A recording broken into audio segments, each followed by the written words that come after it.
क्यूसर seat के हार के कई कारण हैं, उनमें से बहुत से कारण जो है कहीं ना कहीं सामने आ रहे हैं। ये सब अब आरएलपी के सुप्रीमो हनुमान बेनीवाल को मंथन करने का समय है।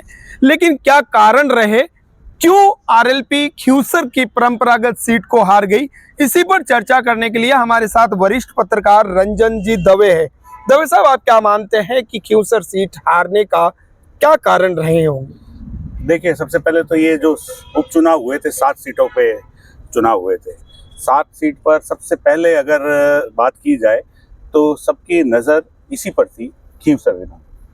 उसकी वजह निश्चित तौर पर जैसा आप कह रहे हैं, क्योंकि चर्चा इसी बात पर हो रही, हनुमान बेनीवाल और जो रालोपा जो इनकी पार्टी है उसको लेकर के। उसके बीच में जब प्रचार हुआ तो एक बयान और आया था, जो अभी प्रदेश के चिकित्सा मंत्री हैं मौजूदा, उनका एक बयान आया था, उसको लेकर के सरगर्मियाँ तेज हुई थी।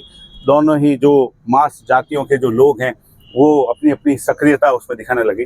लेकिन हार के कारणों की बात करें, क्योंकि जिस तरीके से दावे किए गए थे दोनों ही होते, और जैसा आपने देखा है कि हनुमान बेनीवाल का जब वो रैली नहीं होती, वो रेला होता है। बिल्कुल। तो जो रेला जिस प्रवाह से जाता है और जिस तरीके से जो दूसरे जो वर्ग के लोग हैं वो उनसे दूर होते जाता है, ये एक बहुत बड़ी बात है। जैसा आपने कहा कि मंथन करने का समय, तो मंथन इस बात पे होना चाहिए कि हनुमान बेनीवाल कहने के लिए 36 कौम के नेता हो सकते हैं, लेकिन जब एग्जीक्यूट करने की बात आती है तो वो एक ही कौम में सिमट के क्यों रह जाता है, बिल्कुल दूसरों के साथ क्यों नहीं होता ऐसा।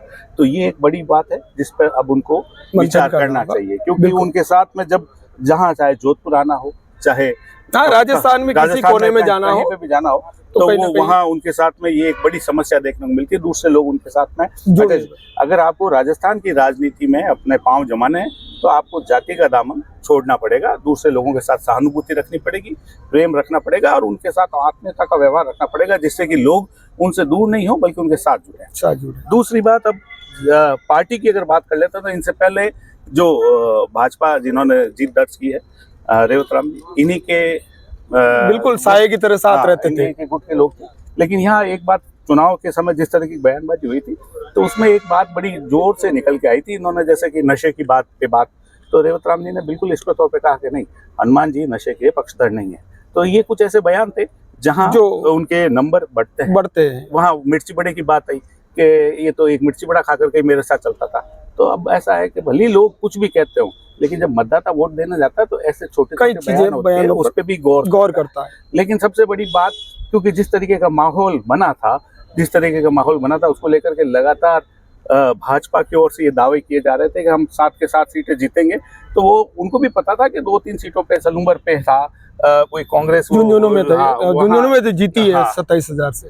तो वहाँ ये सब चर्चाएं चल रही थी, लेकिन निश्चित तौर पर जो नजर थी वो खींवसर सीट पर, और वो जो दावा गजेंद्र सिंह खींवसर की ओर से किया गया था वो कहीं ना कहीं एग्जीक्यूट होता हुआ। अच्छा रंजन जी, एक चीज ये भी मैं जानना चाहूंगा, क्योंकि देखिए आरएलपी जब चुनाव अपने पार्टी बनाई थी, कई लोग साथ जुड़े थे, लेकिन धीरे धीरे उन्हीं के पार्टी के जो बड़े कद्दावर थे लोग, वो छोड़ के कई अन्य पार्टियों के दामन थामे। इसका भी इसमें कहीं ना कहीं असर पड़ा।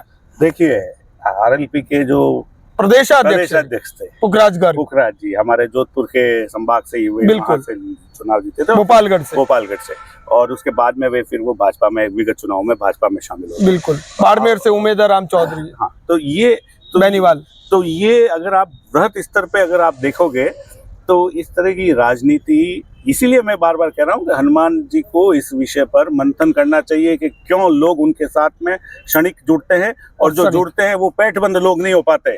सही बात, क्योंकि जिस तरीके से अपने निजी हित, निजी स्वार्थ या निजी राजनीति हितों के लाभ पूर्ति के लिए लोग जो जुड़ रहे हैं, उनको इस विषय पर सोचना चाहिए कि वो किस हद तक मेरे साथ है और ऐसा क्यों होता है। क्यों आप किसी के वफादार होते हो या किसी के साथ उठते बैठते हो, ऐसी क्या महत्वाकांक्षाएं हो गई कि उनकी पूर्ति के लिए उनको कहीं और जाना पड़ता है, कहीं और से वो चुनाव लड़ते हैं। और ये रेवतराम और हनुमान बेनीवाल का तो बिल्कुल आप देखिए कि चोली दामन का साथ था, जिगरी दोस्त थे, और साथ में रणनीतिकार माना जाता है। उसके बाद भी ऐसी स्थिति आती है तो कहीं ना कहीं तो कुछ न कुछ तो बात हुई होगी, उस पर मंथन करें और भविष्य में ऐसा नहीं हो जिससे उनको फायदा मिले, उस पर चर्चा की जा सकती है। लेकिन आज ही अभी जो स्थिति है उसमें तो क्या है कि भारतीय जनता पार्टी ने अपनी स्थिति और मजबूत की। जिस तरीके से सातों के सातों कांग्रेस पे जो बात चल रही थी तो वो कांग्रेस की तो जमानत जब्त हो गई, जमानत जब्त हो गई। तो ये सब चीजें हैं, इस पे कांग्रेस को विचार करना चाहिए।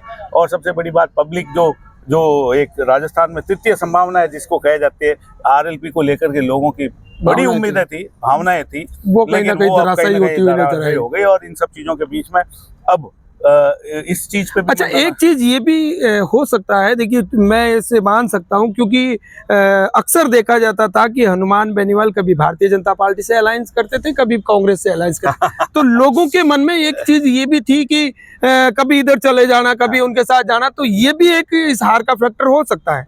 देखिए साहब, सोशल मीडिया का जमाना है, हमने और आपने और करीब पूरे राजस्थान ने हनुमान बेनीवाल की इतनी रील्स वायरल देखी हैं, बिल्कुल, जिनको देख करके लोग प्रभावित भी होते हैं। कुछ लोग सुन रहे हैं नागौर खींवसर, और जिस तरीके से उनके एक प्रतिद्वंदी मिर्जा, उसमें उनकी भी जो जिस तरीके से रील्स, तो ये बात सोशल मीडिया से के जरिए मैं पहुंचाने की बात कर रहा हूँ कि भाई लोग समझदार हैं, लोग देखते हैं ऊंट किस करवट बैठेगा। राजनीति की तो बात नहीं जाती है, लेकिन अब व्यक्ति किस करवट बैठेगा इसको लेकर भी अशोक गहलोत को खूब गालियां दी है हनुमान बेनीवाल ने। बिल्कुल, वसुंधरा राजे को खूब गालियां दी है।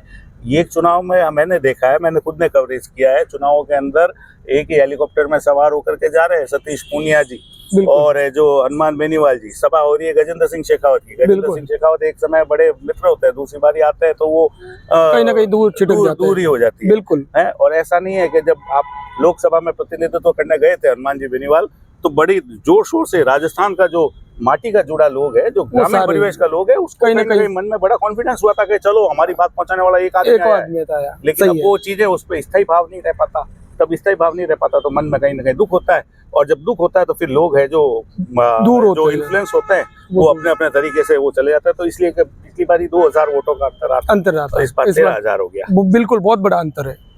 तो देखिए, कहीं ना कहीं हार के बहुत से कारण रहे हैं, लेकिन जो फैक्टर काम किए हैं, कई सारे फैक्टर थे। अब आरएलपी के सुप्रीमो हनुमान बेनीवाल को इस पर मंथन करना होगा।